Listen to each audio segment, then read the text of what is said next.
Hi, this is James from Mission, and this is our Friday Coffee Time Tech Tips. And we've moved location this week out of the demo room. As you can see, we're back here in the Mission lab.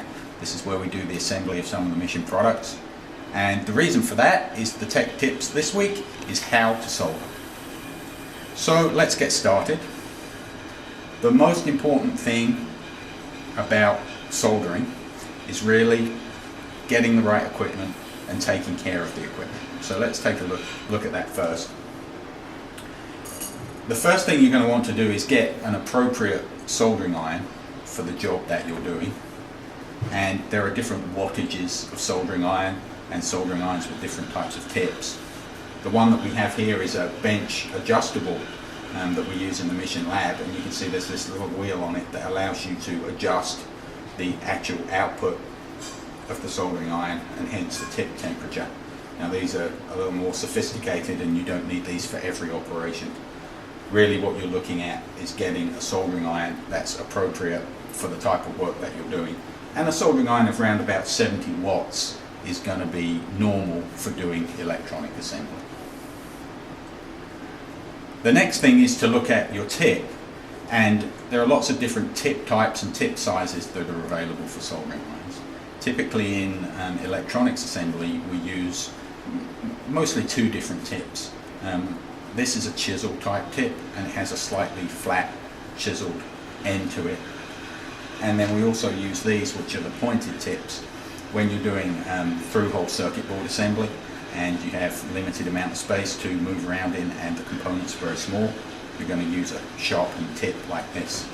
And when you're going to larger components such as soldering cables and soldering jacks and potentiometers, where you need to move a little bit more temperature and cover a larger area, then these larger chisel tips are more appropriate. Alright, taking care of your tools is also very important, and very important is to keep the tip clean. Now the tips of soldering irons are treated with a special component that allows them to hold on to the solder and to transfer it to the work. This can very easily get damaged if you're not careful with it. So you want to make sure that you don't scratch the tip. If it gets dirty, trying to clean it by putting it on an abrasive pad or sanding it down is not going to work because that's going to damage the coating that's on the tip. So the way that you keep your tip in decent condition is to clean it regularly. And in a normal kind of home or domestic or small electronics assembly soldering iron, you'll normally get a little sponge and you soak that sponge in water and you clean the tip by rubbing it on the sponge. Now that works for most small scale soldering operations. However, it does have the disadvantage that when the hot tip hits the cold water on the sponge, it tends to put the tip into thermal shock, which can reduce its life. So if you're going to be doing a lot of soldering, like you're in here soldering 10 hours a day in the shop here, it's better off to use something like this. You see we have this special gold kind of abrasive material that's designed specifically to clean the tip, and you just pop it in there and give it a quick turn and that gets it nice and clean. And then the next thing to remember is always to keep the tip tinned, and that is to put plenty of solder on the tip like that so that it's completely covered, and then you can store it away, turn your soldering iron off, and then the tip is kept in good condition. Never put the soldering iron back when the tip is all dry and then turn it off, because that definitely causes the tip to get damaged and reduce its life. You can see on this one that the tip is very shiny, so it's very clean and in good condition. If the tip does start to deteriorate, you'll see that it will start to go black, and you'll also have problems with getting the solder to stick. When I put it on here, it covers the tip nicely. You can see it goes all the way around. If it starts to get kind of really dull looking and the solder won't stick to it, that probably means the tip is damaged.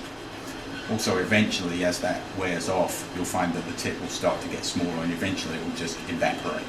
Obviously, at that point, you've got to get a new tip. Okay, let's get to the work of actually soldering.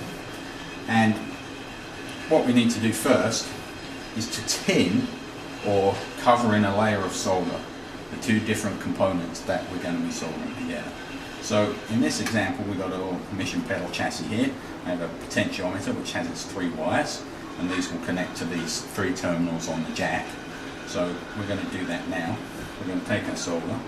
We're just going to heat up the wire and then touch the solder to it. And then we're going to do the same again here. And then the same again here. And now we've tinned the wire, so we've covered the ends of the wire here in a little covering of solder.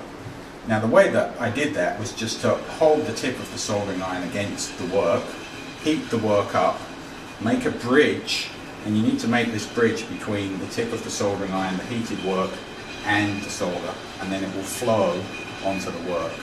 And then you want to do it in the right order, which is you want to heat the work, apply the solder, remove the solder, remove the tip.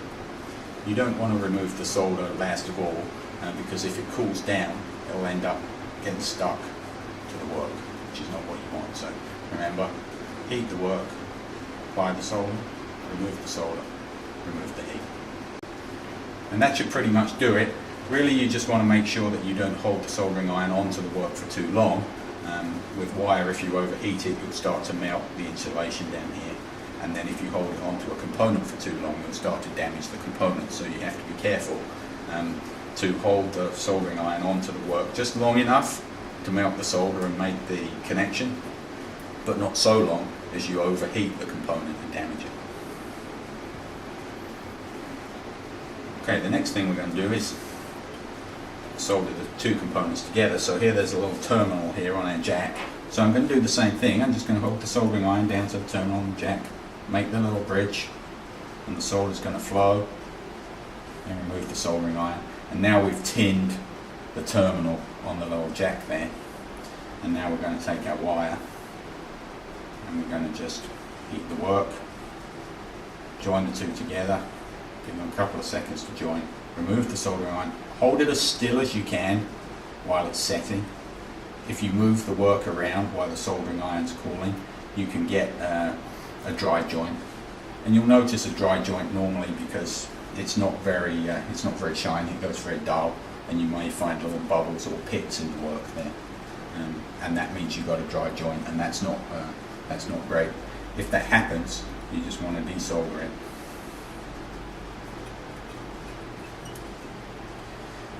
Sometimes you want to apply a little solder back again, and then do it again. Now there's flux in this type of solder included. It's a multi-core solder and it has flux integrated into the solder, and that burns off as you heat up the joint. So you want to make the joint as quickly as you can before that all evaporates. If you end up with the flux all gone, you'll end up with little peaks. So on here you can see we've got a nice flat joint. If you remove the soldering iron, then the solder kind of peaks up when you remove the soldering iron. That means that normally it's been on there too long and you've burnt through all the flux. So you just want to make sure that you pull it off, clean the joint, resolder it again, and that will normally fix the problem. So clean the soldering iron. Remember, tin the tip and put it back in the holder, and now you can turn it off and leave your soldering iron until you need it the next time. Alright, one last thing I want to talk about before we're done is the type of solder that we're using here now. This is silver solder or lead-free solder, and you'll find that this is used in most electronics assembly these days. Europe was a pioneer of this, and many countries now have a set of regulations they call RoHS, which is for the restriction of hazardous substances, and this restricts what you can use in the assembly of products that you sell into Europe. And again, many other countries are adding these types of conditions now. And this affects solder in a big way, because solder was typically used a lot of lead in it, and lead is one of those substances that is restricted. And so we use lead-free solder, and all the components that we use, which includes the castings for the chassis, all the electronic components, the wire, the insulation for the wire, and everything that goes into making a mission pedal is all RoHS compliant. And so this is lead-free solder that we use here. So do your bit for the environment, use LeadFree Solder, follow the instructions in this video, and you should be in good shape for soldering. Thanks, and we'll see you again next week.